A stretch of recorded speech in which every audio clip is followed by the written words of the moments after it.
to satsang. So beautiful as always to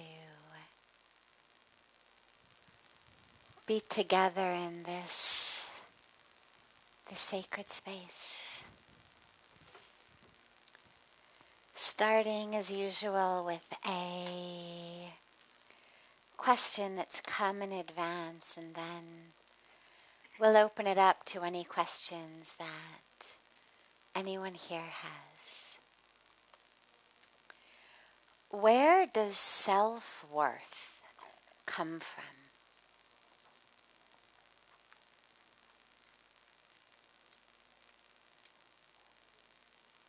Real self-worth comes from knowing that we are an embodiment of the divine on earth. Comes from knowing that here we are as this manifestation of, embodiment of, reflection of the divine.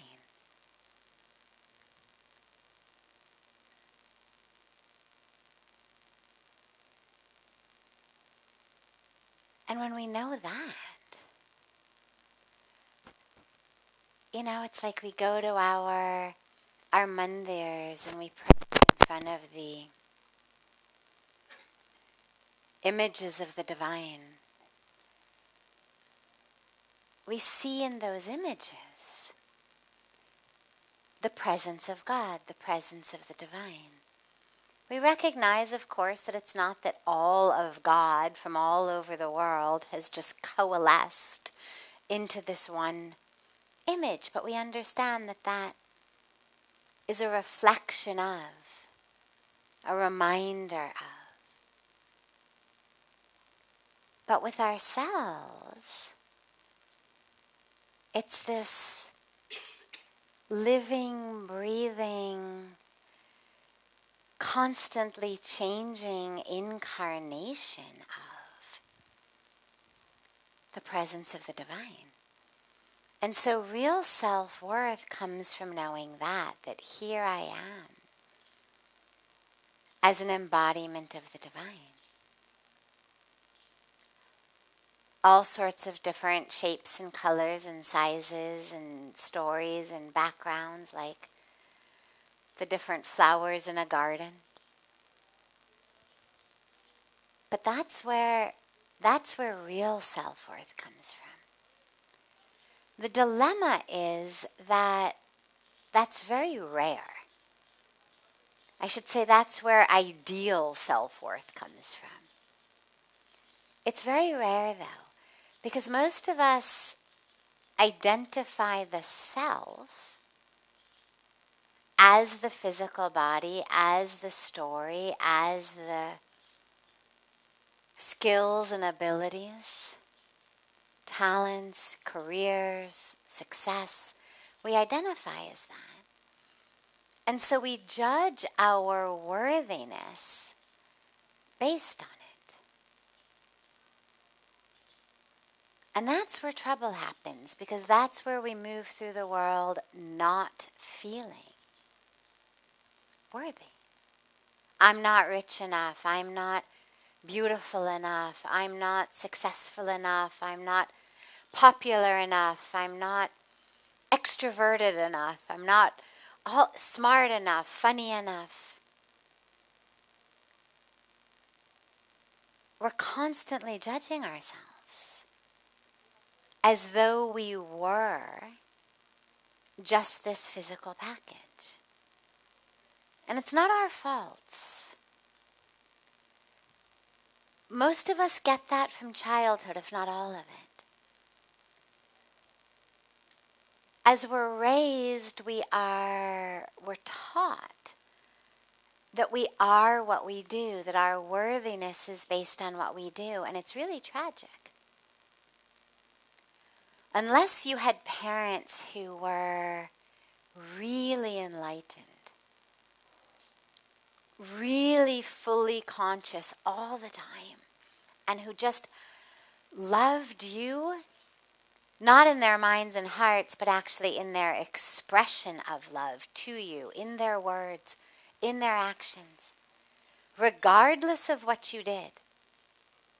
Unless you had that, you're going to have some sense of self-worth being based on what you look like, how you achieve, what you do. It's what we get in childhood.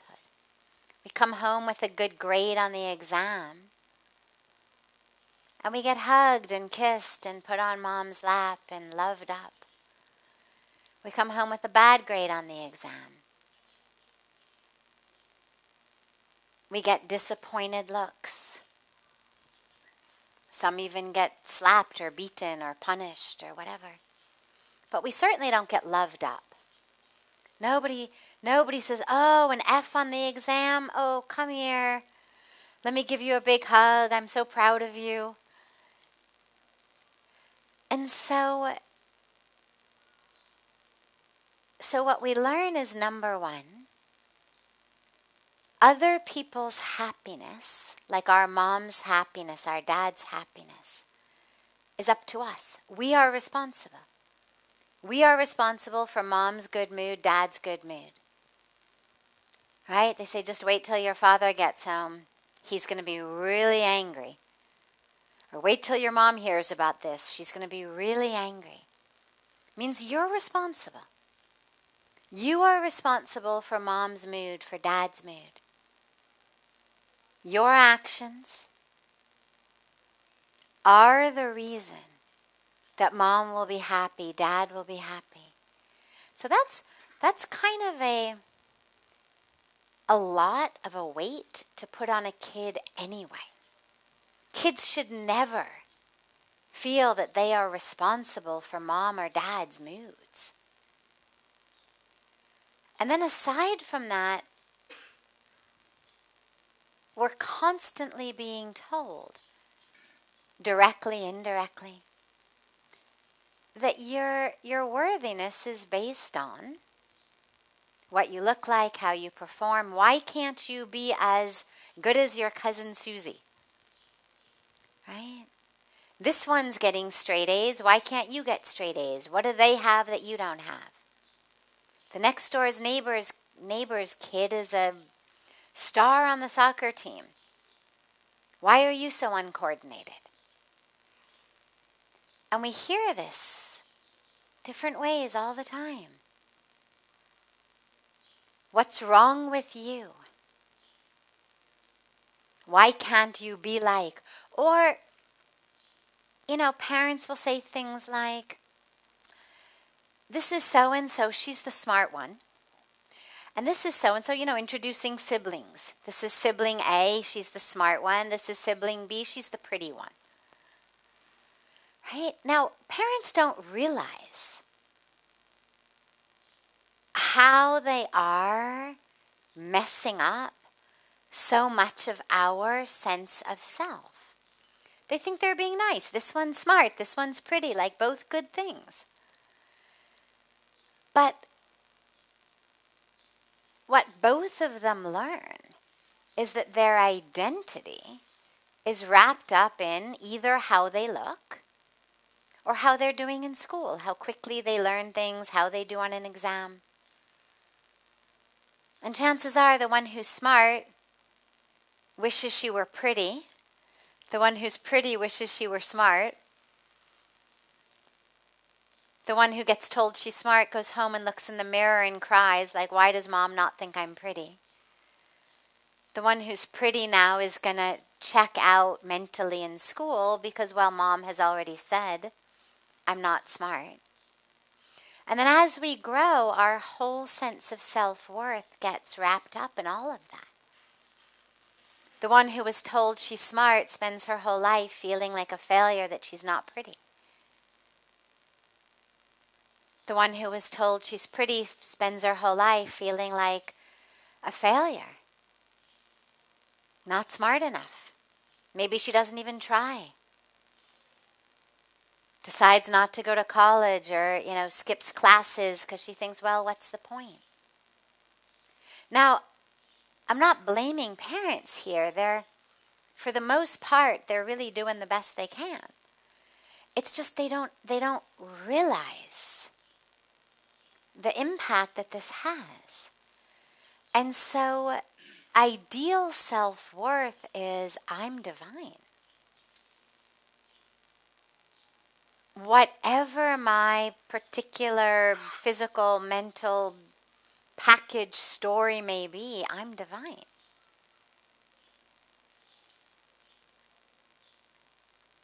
I deserve to occupy my place on planet Earth because I am an embodiment of the divine.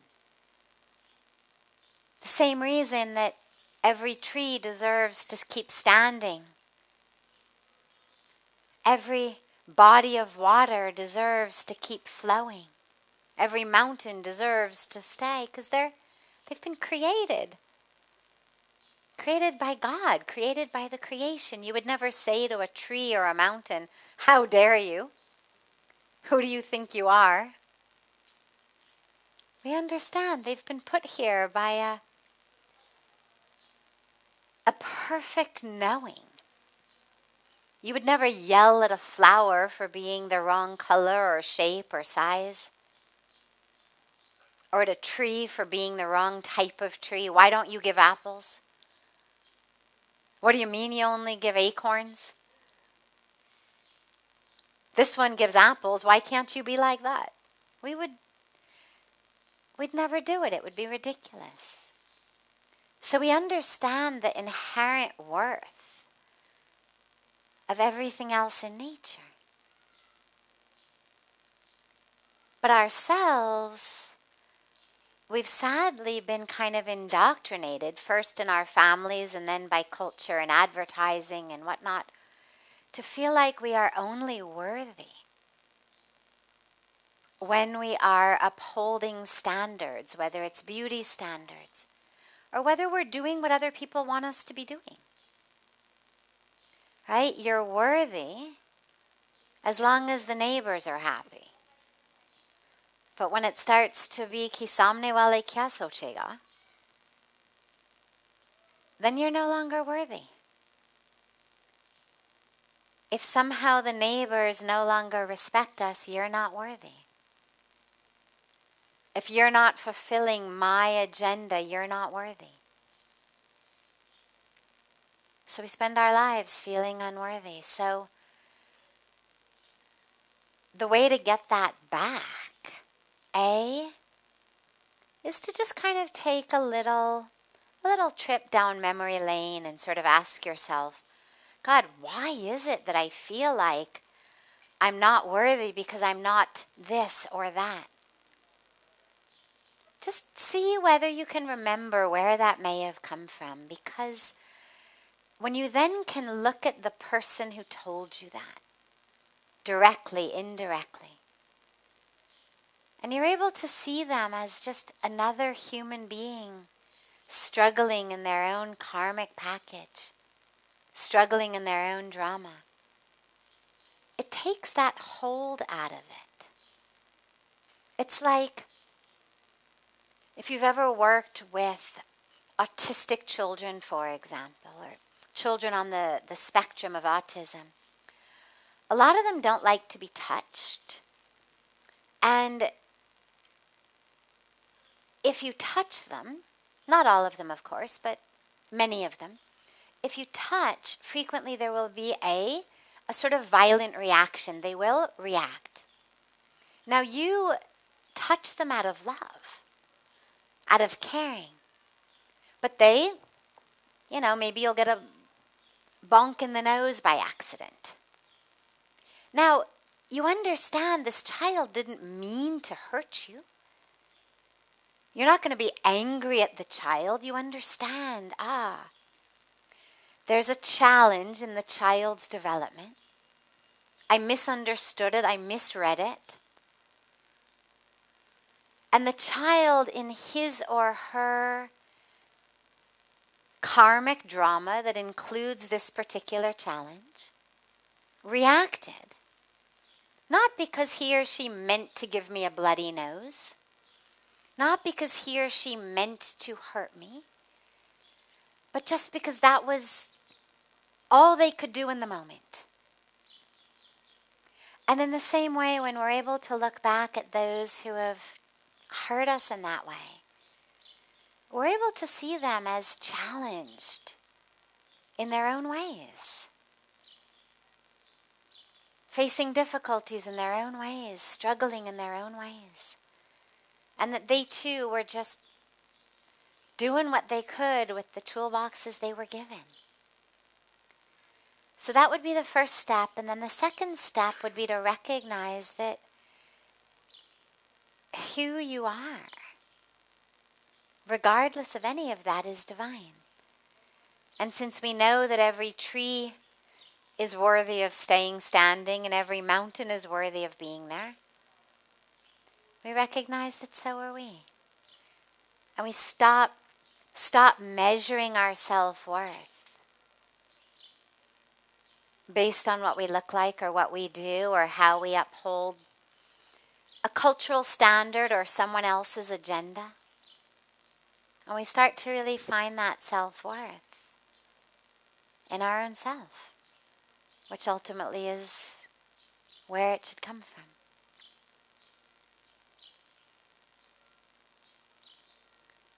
Are there any questions that anyone here might have? Yes. Yes, good evening. In one of your sessions, I remember you mentioned that you were a scientist. So now you are into this religious practice. So I want to ask you about this. What is the relationship between a science and a religion?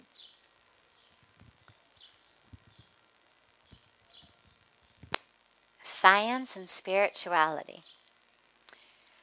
I love it. People who know me well know that one of my favorite places is that place where science and spirituality overlap. And I love it because it's counterintuitive. Most of us think that science and spirituality are opposites. Either you go into the world a spiritual way, or you are scientific. And we tend to think that if you're really spiritual, you're not going to be so interested in science, right? I mean, what's matter when you can have spirit? Why be on this physical, superficial plane of existence? I mean, why talk about neurons when we can talk about the soul? And we tend to think that when you're scientific, well, I mean, spirituality obviously can't be proven. God can't be proven. So when you're scientific, you're very rational. And so therefore we would have no place for spirituality. But actually they overlap a lot. In Sanatan Dharm in Hinduism, they actually overlap in a really exciting way as well. So there's two aspects. One is a general overlap that I'll come to in a moment. But within Sanatan Dharm, they overlap in a really exciting way because if you go back through the history of India, the history of the Vedas, whether it's in mathematics, where we discovered zero, whether it's in Vedic mathematics, which is a whole field of math that is just phenomenal on its own,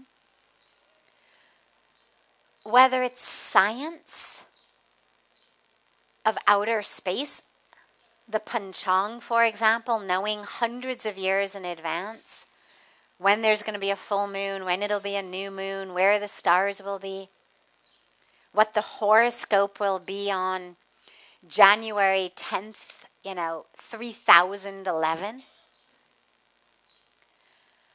All of this science was done long before telescopes existed, long before calculators existed. This is back from our scriptures. This is thousands of year old stuff that was intuited by sages and saints meditating. Ayurveda, this science that today, you go to a Vedya and they'll prescribe so much for you. Today, Ayurveda is being used to treat so much. Yoga. Being used, aside from the spiritual side, the scientific aspects. Pranayama. That today, now, science is looking at, oh, wow, amazing, look, it cures this, it cures that. Good for this, good for that. Well, go back to our scriptures. Long before we had brain scans that they could actually, hook up to your brain and say, oh, wow, when you meditate, you get the good brain waves. Oh, when you meditate, your, prefrontal cortex gets thicker, which means that you are better able to plan. Nobody knew that. Nobody was talking about a prefrontal cortex. But they knew. Meditate. So all of the science, aside from meditate, you'll attain enlightenment, but the actual science of this is good for you, for your bodies. That science was developed without blood tests, without x-rays, without MRIs, without brain scans. The Panchang that tells us, as I was saying, this horoscope, the planets for hundreds of years.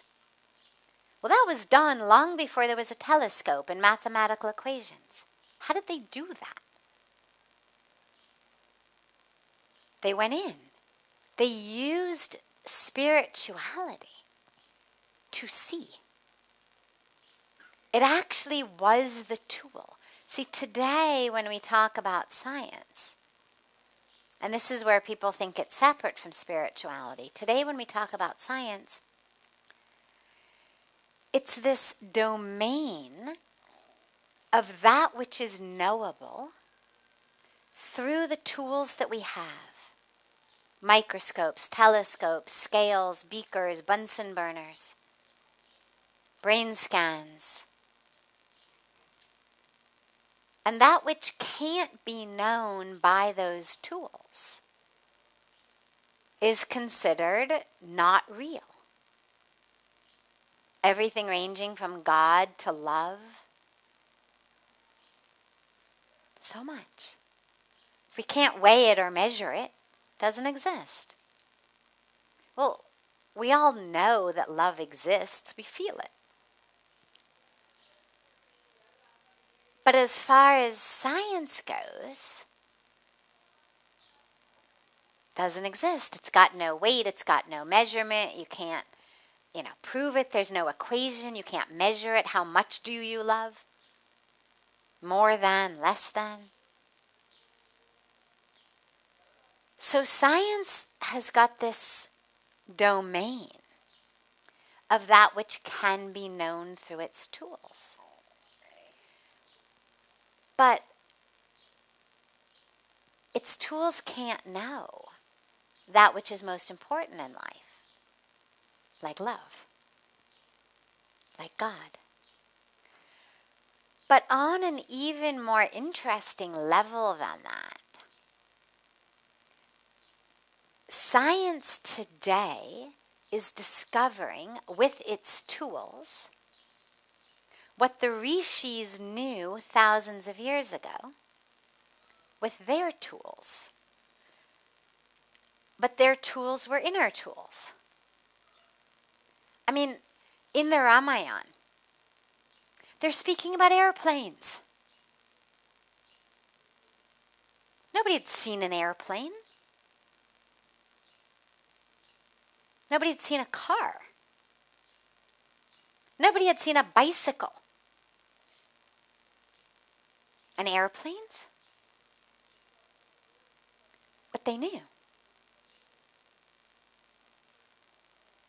Because they could see. That even though it didn't exist tangibly now, they could see that yes, you could do this. We could actually create vehicles that could fly through the air.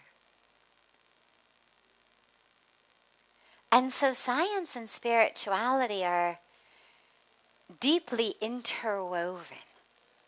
As long as we're able to free ourselves from this idea that that which is real is only that which can be measured by the tools of science today. Eventually everything will be measurable. I mean, every day science is discovering things that spirituality told us so long ago. My favorite example of this is spiritually we talk about how we're creating our own existence, right? The sages and the saints and the gurus keep telling us, watch your thoughts. They are creating your life. You are creating your world. You are creating your existence. We are taught this in so many ways over and over again.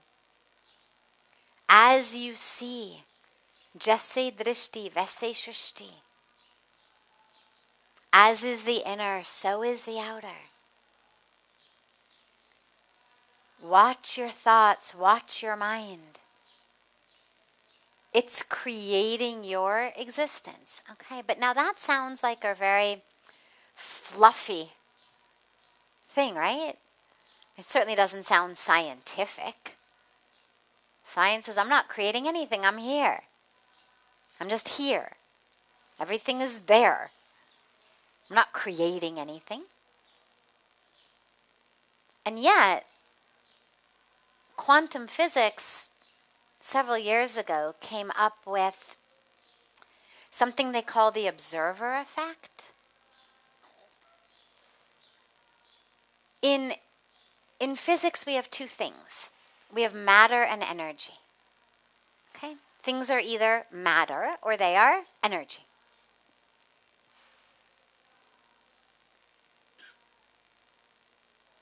We call that particles. Particles are matter.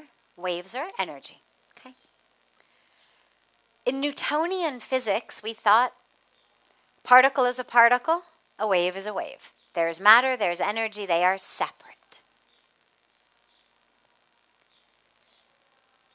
Then quantum physics comes along and starts to notice, because the tools are getting better, we're developing better tools, starts to notice that actually sometimes particles act like waves and waves act like particles. That it's not quite so cut and dry. Then they come up with what they call the observer effect, meaning whether it's a wave or a particle depends on who's looking and whether it's being watched. That it acts differently when it's being watched and not watched, and who's watching it. Science saying we are creating our reality. There it is. We're seeing now with better and better instruments the power of the mind. We've got hardcore evidence. I actually did a bunch of my dissertation on this. We've got hardcore evidence from research institutes like Princeton University. I'm not talking about yoga studios or ashrams. I'm talking about universities like Princeton that measure the rate of cell division, of a cell being held in a petri dish in someone else's hand based on the thoughts in your mind. the rates of trees, plants growing at a laboratory across the country based on the intention and the thoughts of people in their laboratory. They bring people together. If you're interested, it's fascinating. It's fascinating. There's a whole book called The Intention Experiment that's all about that sort of research. It's by Lynn McTaggart, about the research on how when we intend, when we think deeply about something, it impacts it. Even when it's thousands of miles away, even when it's a plant, even when it's an immune system cell in a petri dish. Even they've done it with what are called random number generators, which is metal. It's a steel machine that randomly generates zeros and ones. Okay? If you do it enough times, you get 50% zeros, 50% ones. But if they sit people down, really consciously intending toward either 0 or 1, it can actually push the percentage of that machine beyond the 50% ratio. Our minds impacting a steel machine? But the Rishis would say, of course, we've been telling you this for thousands of years. And so for me, I believe things spiritually. My faith is spiritual. But I love science. And I especially love when science discovers things that we've been told spiritually for such a long time, because there's a lot of people who believe things when they're scientific more than when they're just spiritual. That if you say, well, our Rishis say this, there's a group of people who will be very happy to hear that. But then there's a lot of people who won't necessarily be so inclined to believe it.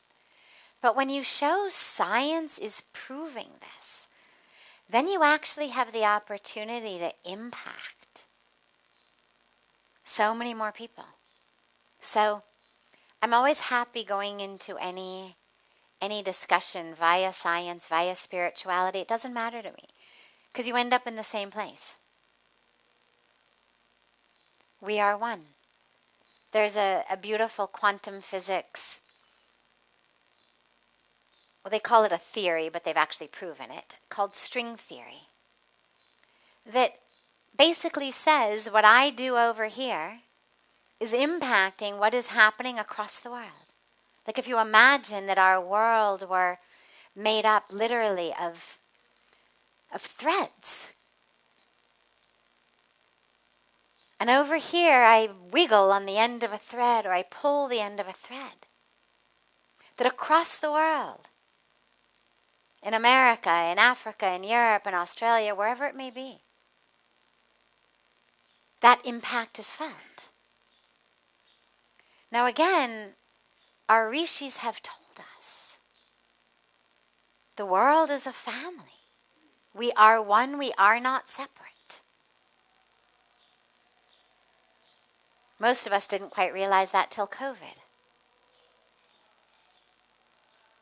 Pre-COVID, nobody thought that they were impacted by what happened anywhere else. It was only in COVID we started realizing, my God, I wish those people would wear their masks so that I could stay healthy. Right? Or I wish those people would get vaccinated so I could stay healthy. I wish those people would stop eating crazy things in meat markets so we could stop getting sick. But that was just 2 years ago. But spirituality and then physics have told us this a long time ago. We're connected. So I love the overlap. Beautiful. Thanks. Yeah. I want to know about soul purification. 1 second. Har Har Mahadev Mataji. I want to know about soul purification. What is the best process for soul to get purified? Soul purification. The soul is pure. The soul doesn't need to be purified. The soul is one with God. That is when we say we are the embodiments of the divine. When we say that we are God, I don't mean my elbow is God or my fingernail is God. Yes, they're all part of this beautiful creation, and so on some level they are God. But ultimately what we mean by that is the core of us, the soul, the essence, is one with God. And when we access our consciousness, we're able to know that and therefore experience that. That's when we talk about God consciousness or self-realization. It's to be aware of that soul, that we are not the body, we're not the drama, we are the soul. So the soul is already pure. It's the mind that has to be purified, because it's the mind that doesn't know we are the soul, that thinks we are the body, and then gets all wrapped up in the vasanas, in the desires, in rag and dvesh, our likes and dislikes. Right? In yoga, we speak about the kleshas, the 5 kleshas, the 5 afflictions that afflict us most. Avidya, ignorance, asmita, ego, rag, dvesh, likes, dislikes, and abhinivesh, this fear of death.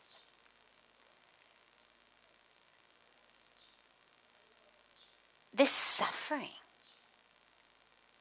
And avidya, of course, is the first, because all of them are in some way a form of avidya. Rag and dvesh, likes and dislikes, are because of avidya, lack of knowledge. When I don't know who I am, I'm going to have preferences. I'm going to have ego. I'm going to fear the disillusion of the physical body. So when the mind is drowning in avidya, agyan, lack of wisdom, lack of knowledge, then we suffer. And so we purify the mind through our meditation, through our seva, through our yoga, through chanting japa. These are all ways to purify the mind so that we can see the truth of who we are. But don't ever let anyone convince you your soul needs to be purified. Soul is already pure.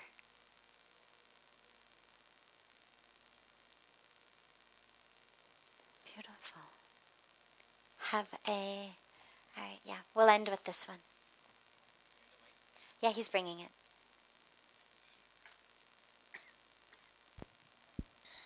Namaste.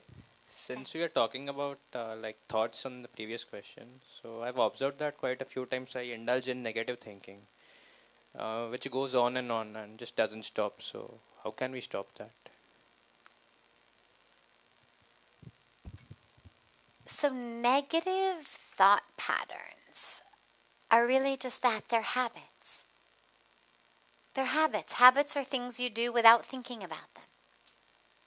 Right? So some people bite their fingernails, some people, will twirl their hair, some people will crack their knuckles, some people will, people have all kinds of little habitual, quirky things they do.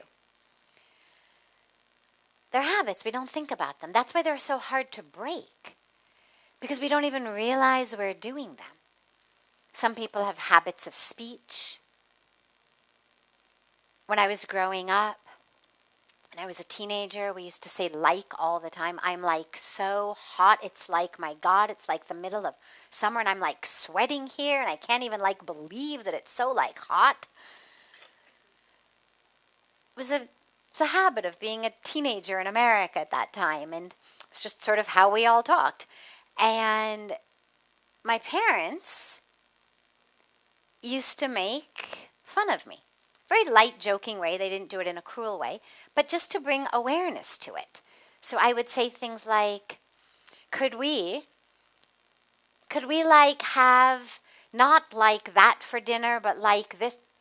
And mom would say, like maybe, like I don't know, like maybe, and just, to make me realize what I was doing, and I didn't even realize. But slowly, as I got older, you start to pay attention and you start to free yourselves of those sorts of habits. But habits by nature are things we do without thinking about them. So negative thinking is just that. It's a habit. We don't say, okay, now I want to have a negative thought. What should it be? Well, I'm ugly. That could be one. I'm stupid. That could be one. I'm a failure. That's a good one.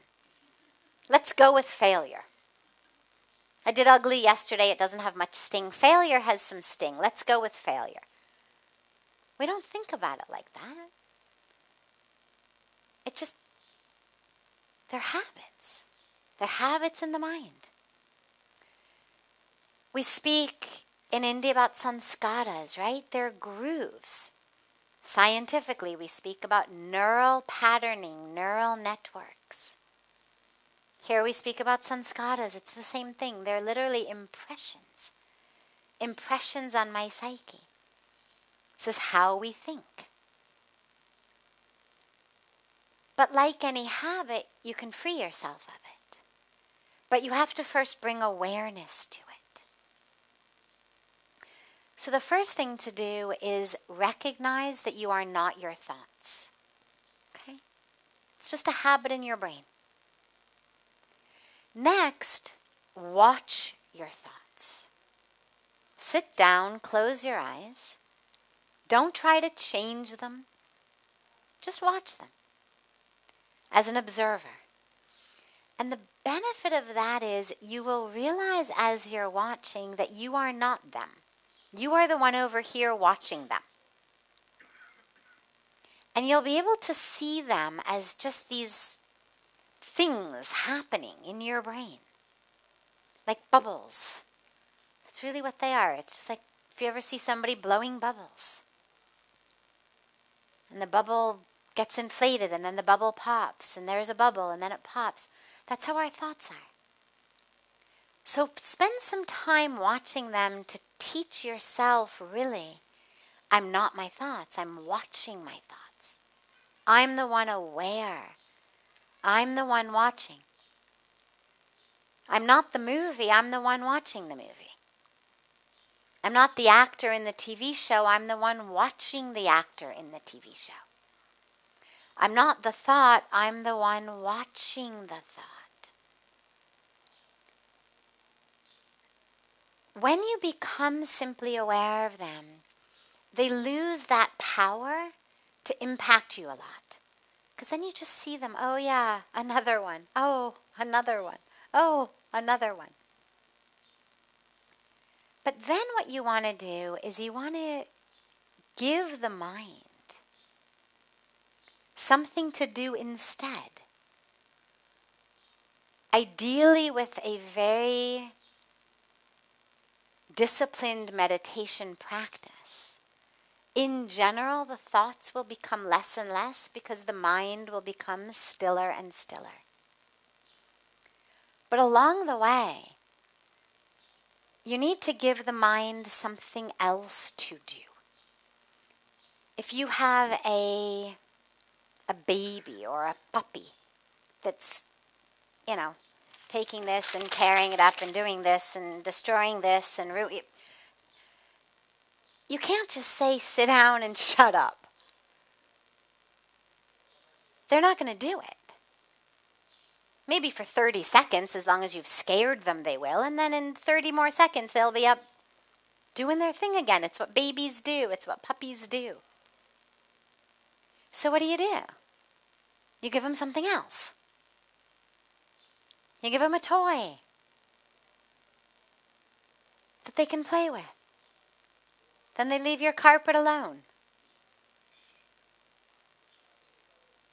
So, in the same way, the mind needs to be given something. This is one of the most basic benefits of a practice of japa. It's got a lot of more powerful, deep benefits as well, but this is one of the most basic benefits. It gives the mind something to do. As long as you're chanting your mantra, you're not having negative thoughts. And you just chant and chant and chant until, and you can do it with your eyes open. Whatever you're doing in the world, you can chant your mantra at the same time. So you just keep chanting your mantra, chanting your mantra. And slowly that habit will change. But also along with that, I would suggest bring in some very direct thoughts. So if your negative thoughts tend to be about other people, develop a habit when you first see someone. Immediately find 3 positive things you can see about them. Every time you meet someone, every time you see them, first thing your mind knows it has a task. 3 positive things. Beautiful smile, right? Whatever it may be. If it's somebody you know, it's easier. Someone you don't know, you're going to be stuck physically. Nice hair, nice smile. But immediately make the mind do something positive. And if it's more about yourself than about other people, then what you want to do is you want to come up with some very good daily affirmations. So if the negative self-talk is things like, I'm stupid, then you want to have an affirmation that says something like, I am absolutely brilliant in all of my areas of expertise. Right? It's not false. It doesn't say that you know everything in the world. Doesn't say you're the smartest guy on the planet.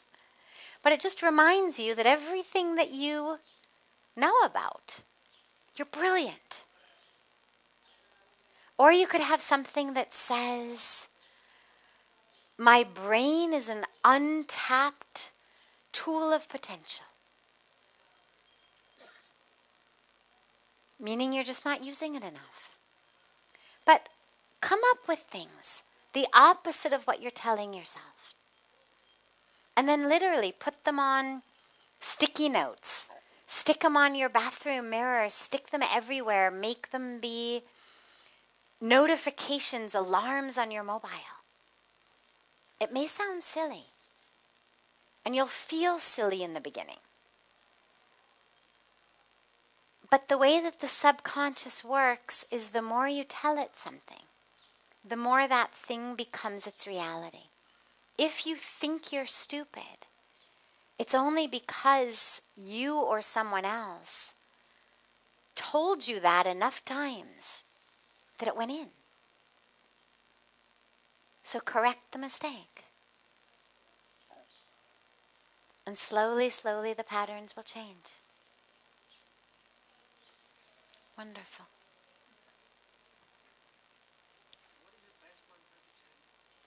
So, are you here tomorrow? Yes. Wonderful. We will start with your question tomorrow. Beautiful. Have a beautiful, divine, sacred, amazing evening here on the banks of Mother Ganga and wherever you may be in the world, or a beautiful morning and day. So much love to you all.